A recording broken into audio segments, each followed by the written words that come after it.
Yuba-Sutter.LIVE's local government live streams are presented by Plumas Lake Self-Storage in Plumas Lake, where lifelong local residents are helping other residents keep things safe, providing indoor storage units, outdoor RV and vehicle parking,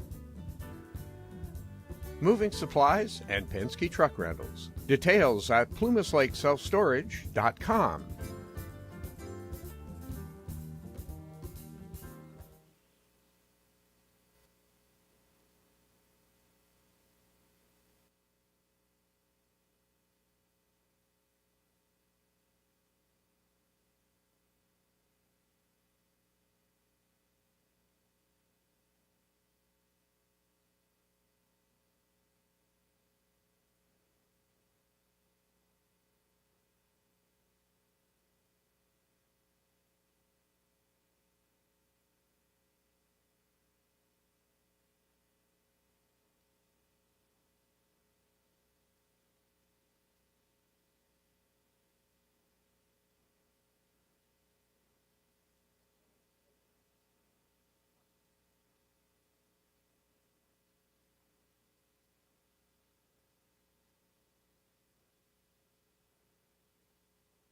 Recording in progress. Good morning. I'd like to call this meeting to order, and could we have roll call, please? Director Vasquez? Here. Director House? Here. Director Fuhr? Yes. Director Messick? Here. Director Bradford? Here. Director Matthews? Here. Director Bishop? You all please rise and join me in the Pledge of Allegiance, please. Pledge. I pledge allegiance to the flag of the United States of America, and to the republic for which it stands, one nation, under God, indivisible, with liberty and justice for all. Thank you. Public comment. Public comment is an opportunity for members of the public to address the Board of Directors on any subject matter that is not on the meeting agenda and is within the board subject matter jurisdiction. Public comment periods are limited to 3 minutes per person, and the total amount of time for public comment is 15 minutes. Persons participating by way of video conference or teleconference shall ensure their audio is muted at all times except when the board chair announces public comment periods. At those designated times, members of the public wishing to speak shall enable their audio and state their name for the record. When multiple members of the public wish to speak, the clerk will determine the order of speakers and announce their names accordingly. To ensure proper conduct, the board reserves the right to mute the audio and video of any member of the public violating generally accepted principles and decorum of official public meetings. We do not have any in-person or virtual public comment. All right. No one from the public? Okay. Consent items. Move to approve. Second. All in favor? Aye. Any opposed? None. All right. Discussion items. Received update regarding government relations and legislative activity from Adam.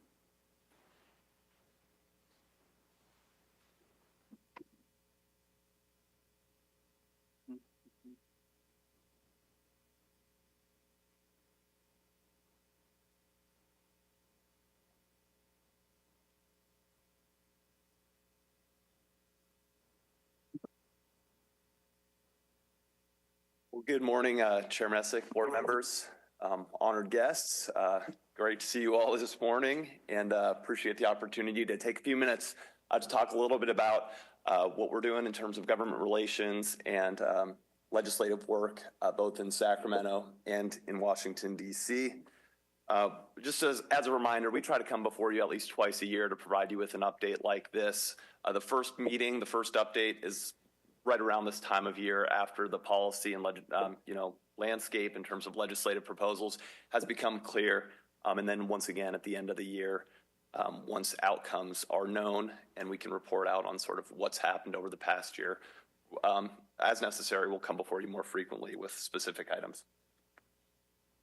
A key reference point for us when we do this work is the Yuba Water Agency Strategic Plan. That provides specific policy direction that really shapes the priorities that we bring to our engagements in Sacramento and in Washington, D.C., as well as, provides really points of emphasis on different things, the highest level strategic priorities for this agency.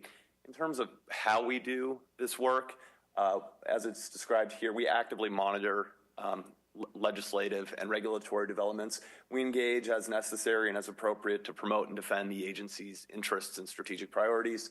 And then finally, we're always working to cultivate relationships, not only with elected leaders in DC and in Sacramento, but also with key staff members, folks within state and federal agencies, and are always working to communicate how the work that this agency does relates to various local, state, and federal priorities. Here's an overview of the next several minutes. We'll start off on the state side. I want to provide you with a snapshot of a few of the legislative matters in Sacramento where we're engaged so far this year on topics including water management, natural resources, and water quality. There's always an other category too. There's various sort of unique issues that arise, and I'll briefly describe a few of those. Then want to talk about the state budget and talk a little bit about implementation of Proposition 4, which is sort of in full swing now. Want to talk about federal advocacy, and then finally take a look ahead as to what we're watching over the next 6 months or so. Starting off with state legislation, these are all policy bills. These are the bills on Capitol Hill that sort of work their way through the known process of policy committees, fiscal committees, are heard by both the House and the Assembly and the Senate, and then are finally considered by the governor for his potential signature.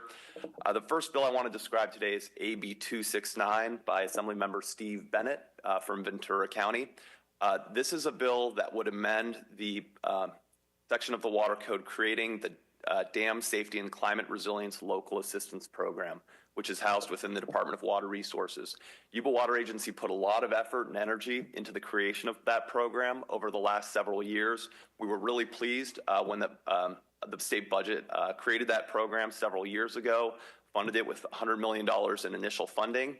And what it does is it fills a gap. There's a need for a program for the state to partner with local agencies to enhance existing dam facilities, whether it's to restore lost water storage capacity due to seismic restrictions or other concerns, or to invest in projects like the Ark Spillway, where the fact is there's not a single state or federal funding program available to fund those types of programs.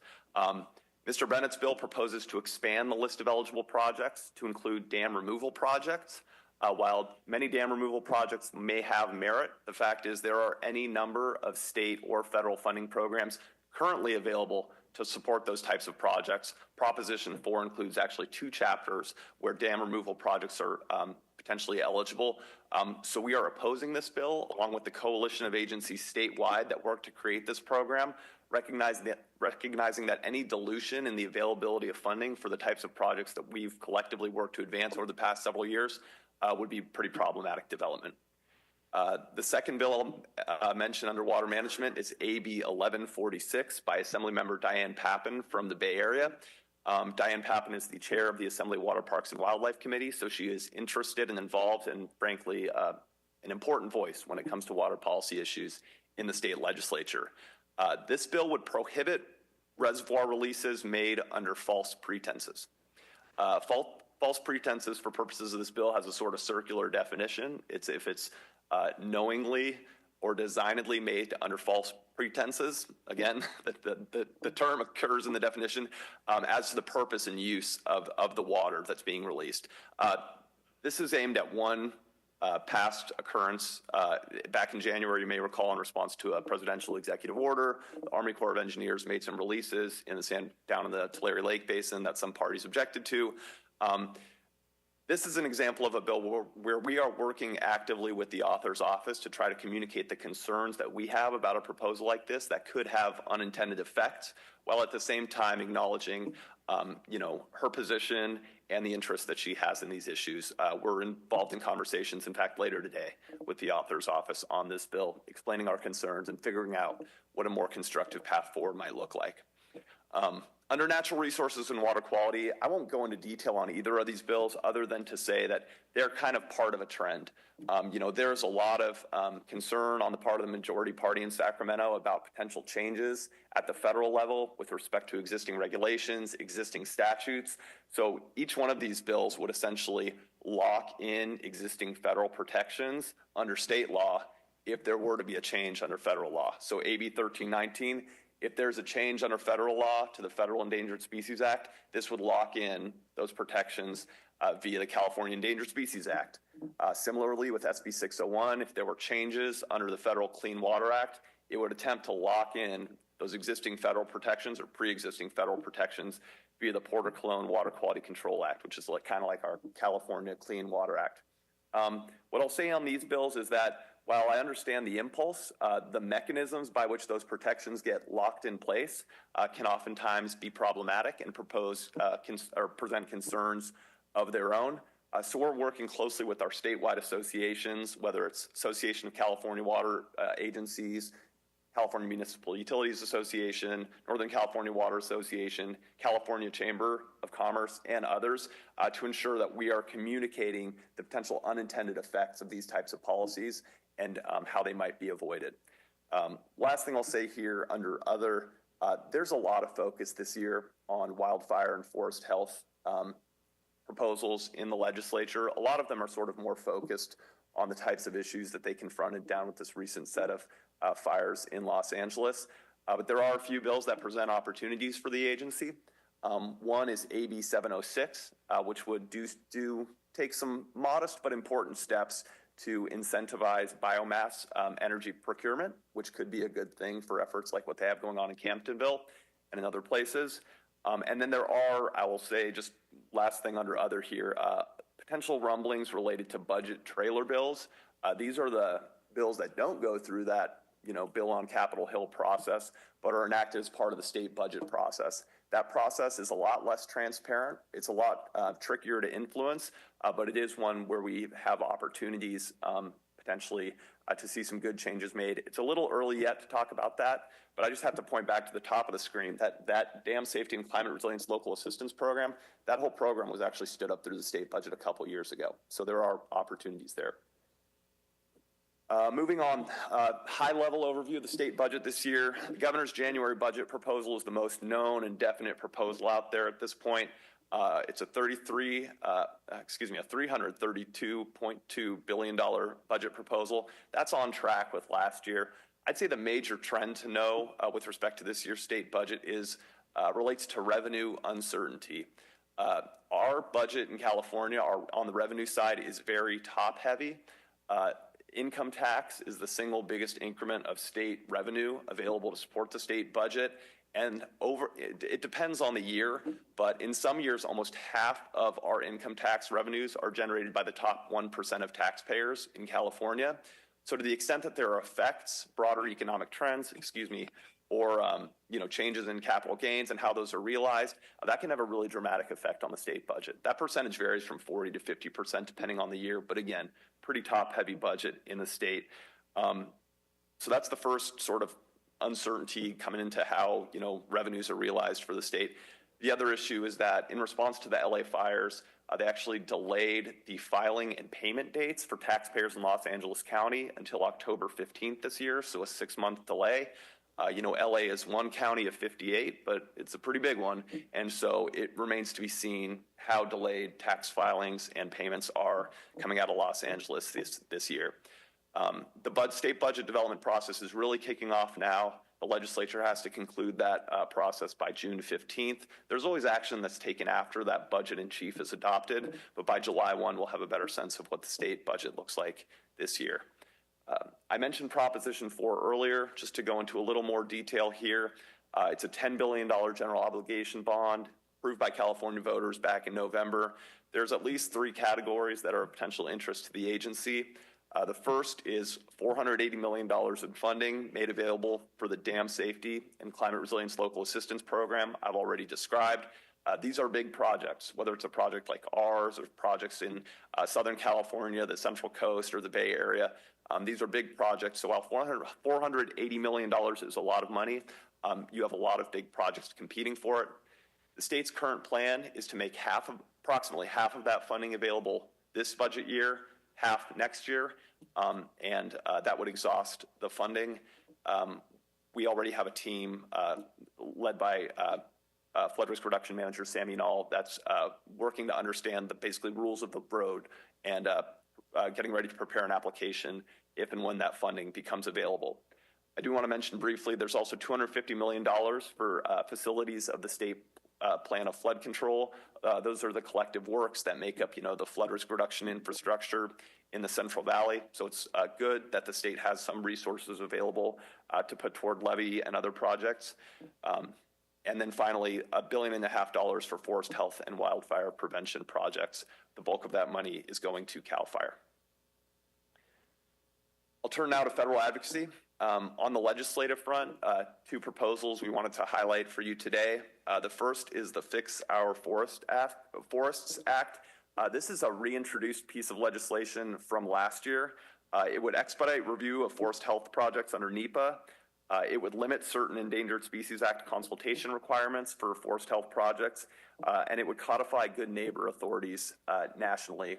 That's the authority that allows state and local partners to do work on national forest and other federal lands. There's a lot more to the bill than that. It includes some pretty important policy changes at the federal level. It enjoys broad bipartisan support. The bill passed the House just recently and was reintroduced, identical companion bill in the Senate last week. Bipartisan California delegation supports it. We're hoping to see this bill move forward this year. I'll also mention the Improving Atmospheric River Forecasts Act. This is a bill that would establish a standalone atmospheric river program within NOAA, which is really focused on further developing and improving atmospheric river forecasts and observation tools. You all are familiar with all the work that the agency's done with NOAA and others in this space. So again, a bill that enjoys bipartisan support, and it's something that we can hope to see move forward. I'll turn to the second bullet now, which is a programmatic funding request to support completion of the Water Control Manual. Board members may recall that in past federal budget years, we have pursued earmark requests, what are often called congressionally directed spending requests or community project funding requests, to support completion of the water control manuals at New Bullards Bar and Oroville. We are at a point now where the best approach to work to secure the final increment of funding needed to complete those water control manuals is a programmatic request. Basically, the way it works is the Army Corps gets $12 million a year to do water control manuals across the country. Bullards and Oroville have received the bulk of that funding over the past several years. A programmatic funding request, which is relevant no matter how the federal government funds itself, is, we think, the best opportunity to advance that. We're also cognizant of the fact that, for example, Mr. LaMalfa, he's supported our congressionally directed spending request twice, and he only gets 15 of those for his whole district a year. So we can get the same result through this programmatic funding request, and we preserve one of those spots for another worthy project in the district. Last thing I'll mention here is there are a variety of changes happening at the federal level that we're tracking closely. Board members may be aware that a few weeks ago, the FEMA announced that they were pulling back on previously announced building resilient infrastructure and community grants. For Yuba County, that means that the $29 million grant that was preliminarily awarded to Trillia was being pulled back. At this point, we're working closely with Trillia, obviously, other similarly affected flood risk reduction agencies across the Sac Valley, and our congressional delegation to understand exactly what has happened, but more importantly, what comes next. Because what we're hearing right now is that that funding may just be repurposed for another program, which would provide us with the same opportunity to pursue it just under a different program name. So I don't have anything specific to report to you today. I'll just say that we're hearing that the Hazard Mitigation Grant Program, another FEMA program, may be the recipient of that funding, in which case we could go back, reapply, and hopefully get that funding re-awarded. And again, we're not the only agency that's experienced this. I'm aware of 4 other flood risk reduction agencies in the Sac Valley that had their BRIC funding awards pulled back. Final couple, I guess this is the final slide here, just in terms of what we're looking to as we move forward. I mentioned previously that we're sort of entering peak period of peak activity on the finalizing the state budget. That's done by June 15th, and then the legislature has to wrap up their session by mid-September this year. In Washington, D.C., they're kind of always at work. They don't have as fixed a schedule as we do here at the state level. Just a couple trends, I think things we're watching that I'd like to leave with you today. There's a fair amount of uncertainty right now related to how Congress is going to do its business. That's a function of the fact that while we have unified Republican control of obviously the White House, the House, and the Senate, that House majority is particularly tight, which makes makes things complicated, I guess is the easiest way to explain it. So there's a fair amount of uncertainty as to the timing of processes and the outcomes that we might see. I think an example of that is the question of how the federal government might fund itself. Oftentimes we'll see appropriations bills developed around different subject areas. But the last several years, the government's basically funded itself through continuing resolutions rather than writing full appropriations bills. Right now, we're operating under a continuing resolution until September 15th. And so that is a trend to watch. Last point here is sort of at the federal agency level within the administration. We're closely tracking efforts aimed at reorganization and reductions in force. You may recall back in February, there was a 10% reduction across federal agencies that involved eliminating probationary employees and a number of other changes. That's going to be, augmented by a second tranche of reductions in force. By mid-September, we expect that those reductions in force will sort of become public. They could be substantial. While we don't know anything for sure at this point, we do know that agencies like NOAA, like the Army Corps of Engineers, are likely to be affected. So just understanding what's happening and, more importantly, what it means for the agency is something we're going to be focused on in the near term. That's my presentation for this morning. I know it's always sort of a wide-ranging, survey with a lot going on, but I appreciate your attention. And if you have any thoughts or if I can answer any questions, I'd be happy to. Thank you. Thank you, Adam. Go ahead, Andy. On that 1146, whenever the government says false pretenses, that's like, how do they define that? And it's smoke and mirrors, and I think they could apply it to almost anything they wanted to do. It's a great point, and that's really a lot of the concern. The definition is sort of a head scratcher, and when the definition for a term includes the term being defined, you're kind of spinning in circles. So like I said, we appreciate the opportunity to meet with the author's office to hopefully get some clarity on what they're thinking and express our concerns. Okay. Thank you. Any other questions? Yeah, through the chair. I just had a question on, it's something you didn't really cover, but our agency, do we support the ongoing efforts for the water bank in Northern California? And if so, or could you give me a little bit of information about how we play a part in that? Yeah, sure. So you'll have to correct me if I'm wrong, but I'm guessing you're referring to the water bank proposal that's being put forth by agencies on the American River, which is a Bureau of Reclamation sort of recognized water banking facility. So we don't have any direct involvement in that project, but I think it's a really exciting example of how agencies and locals working together can enhance conjunctive use. And in the case of the American River, where you have, almost 36 agencies, let's call it working together, or try and find ways to work together. It's a really exciting way for them to make their resources work collectively. I think our situation in Yuba County is a little different. We have a proud history of conjunctive use, working with the member units and Yuba Water Agency and others coordinating. But maybe learning more about the water bank, what they're proposing, and sort of how it maps onto the existing efforts here in Yuba County, and what that looks like moving forward is something that Ryan McNally and others are probably better positioned to speak to than I am. But I'll just say we're aware of it. It's happening down in the American River Basin, but it is exciting that other folks in Northern California are trying to figure out what's frankly has been happening here in Yuba County for a couple decades. Great. Any other questions? Thank you, Adam. It was an excellent presentation. And I do have one question. Are you going to be at Cap to Cap this year? I will not be at Cap to Cap, but I understand that the agency in Yuba County will be well represented. So glad to hear that. All right. Thank you. Thank you. Manager's report. All right, good morning, board.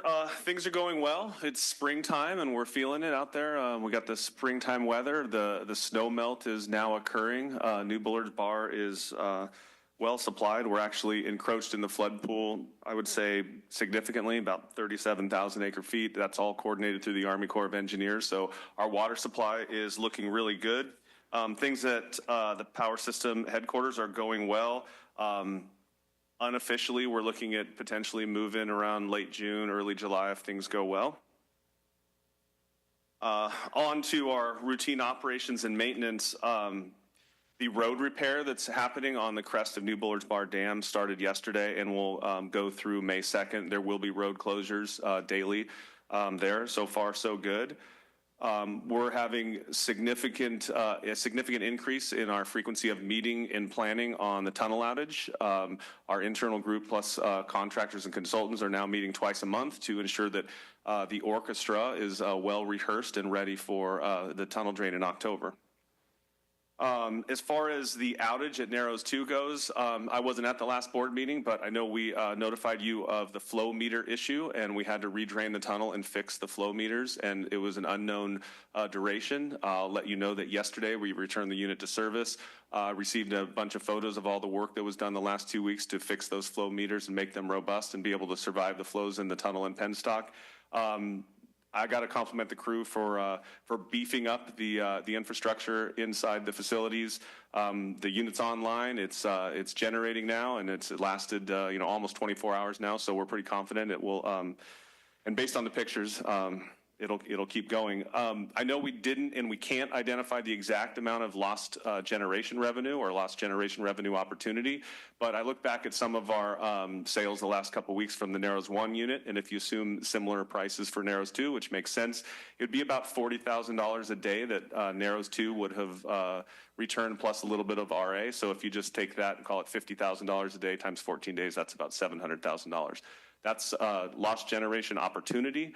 That water had spilled and is gone. But I'll say I think the agency made the right decision in fixing the flow meters now, so we have operational visibility of the flows in the lower Yuba River for the rest of this season, both the reservoir fill and spill season and also the irrigation season, so that we're in compliance, and also so that we can get this work done, and we're confident it will remain in place when we go into the major tunnel outage this fall. So I think that that's good news. We didn't know if it would take a month or so, but it only took a couple weeks, and again, I want to compliment the crew for getting that done in an ad hoc manner.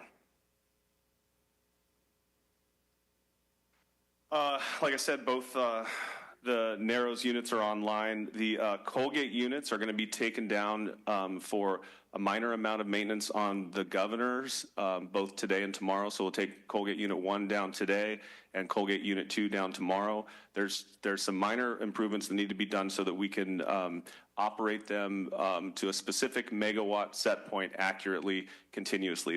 One of the units has been drifting. You put it on a set point, it drifts plus or minus a little bit of generation, and it causes issues. Not necessarily when we're at full load like we are now, but we want to get that fixed now so that when we go into the summer peaking period that we can hold an accurate set point. So that work will go on today and tomorrow. Like I mentioned, the snowpack is good. The inflow is 125% of average a year to date. So we have a great water year. You'll see on page 5 of the report how we've had this what is almost a normal year now, where we have really great months and then we have really dry months. And for example, January wasn't so great with 1.1 inches of precip, but then you look at February and you almost have double the average precip or runoff. So it's, again, a good water year, and it's the third good water year in a row, so that's all good news. As far as HR goes, simply put, we have 4 new employees in the pre-employment process. We have an environmental specialist, a hydrologist, an operator, and an operator trainee. And many of you, if not all, many of you, attended our employee recognition event last week. It was amazing. And I want to thank all the team that helped make this happen. All service and performance award winners will be updated on the internal website, the pipeline, shortly, and featured in the upcoming newsletter by our amazing communications team. Internal bi-monthly meetings continue, and next month we will discuss the Employee Assistance Program. And we hope everyone has had a safe spring break and their corresponding vacations. I do have a bunch of staff out this week because our kids are out of school. Our South Yuba County infrastructure investments were mentioned in a Business Journal story about the casino's plans and developing the entertainment district. Sammy Knoll was interviewed for a story in the Appeal Democrat about FEMA ending a grant program that was slated to pay for significant levee upgrades through Trillia. That's the BRIC program that Adam just mentioned. In community relations, we will have a booth at the OES Spring Be Prepared Fair in the Foothills on Wednesday. Carly Ellis and Cooper Hale represented us at a career fair at Wheatland High. Ryan McNally spoke to students at Foothill Intermediate talking about his career journey, and Dee Dee represented us at the South Yuba Rotary Club. Sponsorships include the Water Education Foundation's Water 101 workshop on April 10th, the United Way Silver Soiree on April 12th, the Marysville Kiwanis Club Golf Tournament on the 25th, the Smartville Pioneer Days on the 27th, the Adventist Golf Tournament on May 2nd, and the Badges and Bows Gala on May 3rd. Our upcoming meetings are April 29th. We have a special board meeting, and our next regular board meeting and ABP committee meeting is on May 6th. I will also like to add that 2 weeks ago, I attended the National Hydropower Association conference in Washington, D.C. I used that as an opportunity to go meet with legislators and others in D.C. like NOAA and such. This time, because there's so much going on at the state level, Adam let John and I go by ourselves, so he wasn't there with us, and I don't think we messed things up too bad. I'll just say I think all our meetings were very successful, and things are much different in Washington, D.C. right now, as you can imagine. So things went well. Thank you. Any questions of Willie? Good. All right. So we will move into director's reports. Start down here with Director Bishop. I'll just say thank you, Adam. I always appreciate your reports and how aware you are of all the things that go on in our government. And the other thing is I really enjoyed the employee event the other day and just glad to be part of this team. Thank you. Charlie? I would like to echo the same thing. The reporting of government affairs is a major part of our future, and especially things like the spillway. So all the time we spend in Washington and Sacramento is very well spent. Thank you. Gary? Few items. So also just want to echo the thanks to Adam and also really enjoyed the employee recognition event, and Dee Dee did a great job at South Yuba County Sunrise Rotary, so that was appreciated. A couple weeks ago at the NACWA board meeting, prior to the meeting which was held in Solano County, we did a tour of Monticello Dam and Pewta Creek, and Solano Irrigation District and Solano County Water Agency kind of co-hosted that, and it was great to see the dam up close and personal. Unfortunately, we were a little slow on or a little tight on time. We didn't get to go inside, but we did get to go on top of it. And just as importantly, in winters, we got to learn about some habitat projects for salmon on Pewta Creek that have been very successful. And so there's a lot going on with that, which was great to see. Next week, Willie and I will be speaking at the NACWA Water Leaders meeting. And May 1st through the 7th, myself and Directors House and Messick will be representing the county and the water agency at Cap to Cap. And then the Aqua Conference is mid-May. Had a South County infrastructure ad hoc meeting, and we, Yuba Water Agency staff and La Malfa staff, as well as a couple board members, have a meeting coming up too. So that's it. Thank you. Andy? Okay. I'd like to thank everyone for the employee appreciation event. It's amazing what they do, and I don't think we have any idea of the depth of talent on there. What I would like to see, though, is a presentation by Kevin Perkins on actually how the county has grown, and we wouldn't have been able to do it without the water agency. You're a big part of the growth of the county, but you really don't know how big it's gotten. And I'd like to see that. I was at the South County meeting with Gary, and it was one of the more interesting meetings I've ever been in. And I ran across a useless trivia when you think about government. We spent millions of dollars arming our IRS agents, and they did a study and found out that they discharge their weapon accidentally more often than they do on purpose. So that's your government efficiency at work. Thank you. Rennick? Yeah, I just want to echo everybody on thanking the employees for their service. The awards that were given out, they're pretty outstanding. Luckily, I was only there for about an hour, and it was right during the heart of the awards. I also didn't hear anything about one of your maintenance techs there is going to be the judge at an upcoming Yuba-Sutter welding competition at the Yuba-Sutter Fairgrounds. So thank you guys for letting your people be part of that and encouraging them to engage in the community. Thank you. Seth? I don't know if I'm stealing your thunder, but you did a great job on the Mountain Valley Water event at the Brick. Oh, yeah, I forgot all about that. Go ahead, steal my thunder. So great spread and good little mixer. This United Way Silver Soiree, we didn't have a lot of representation at, so I'm not sure if I was the only one that showed up, but I think that might be the case. But there are some events coming up I hope that we get some representation at. The acting company is doing an event, I want to say on the 26th, the Bard's Ball Ren Fair type style. So if you guys enjoy that, dress up and be silly. And then, of course, today's tax day, so you guys might want to go do taxes. And then Sunday, there is an Easter sunrise service. I think it's like 6 a.m. Out at the Sutter Buttes, and I highly recommend it. Beautiful, beautiful experience. All right, thank you. And thank you for reminding me about Mountain County's water as well. And wanted to thank Marika Frenay, who's actually in the audience from North Yuba Water, who went around and got three different wineries in Oregon House to donate the wine for our event. And it was very well received. Everybody was very happy about that, and had a great mixer event and a good meeting at the water agency the next morning. So got a lot of compliments. Thank you for allowing us to host that. I also will have a booth at the Be Prepared Fair Wednesday. So if you guys can all come out and say hi. And let's see. Happy to report that the power pole at Kibbe Road has been moved. So onward and upward. And I'd like to thank Director Matthews for actually making this happen. I don't know, it's been well over a year now that Charlie talked to a partnership that he was in. He was able to sell some property to Tykert to make this Hall Road happen. So it's going to be a huge advantage for the community of Hallwood to get all the trucks out of our community streets, and they'll come straight in off the highway. So hopefully that'll be being constructed here in a few weeks and in time for this season.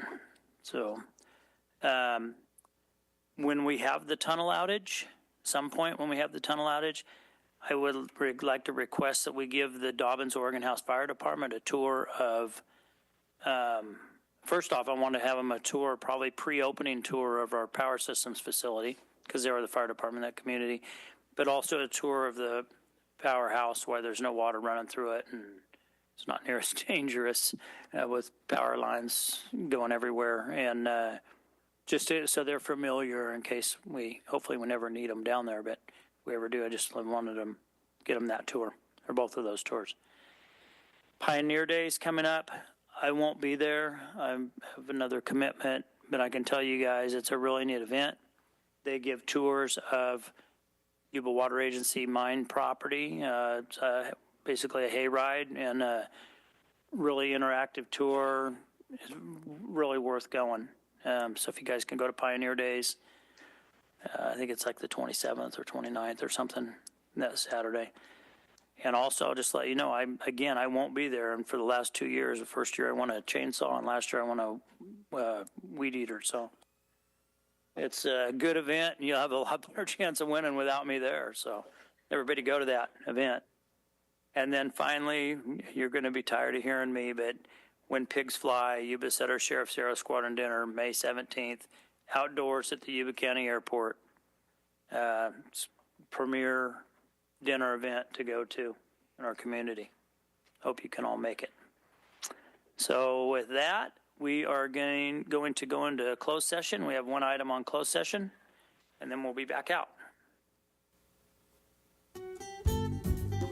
Yuba-Sutter.LIVE's local government live streams are presented by Plumas Lake Self-Storage in Plumas Lake, where lifelong local residents are helping other residents keep things safe, providing indoor storage units, outdoor RV and vehicle parking, moving supplies, and Penske truck rentals. Details at plumaslakeselfstorage.com.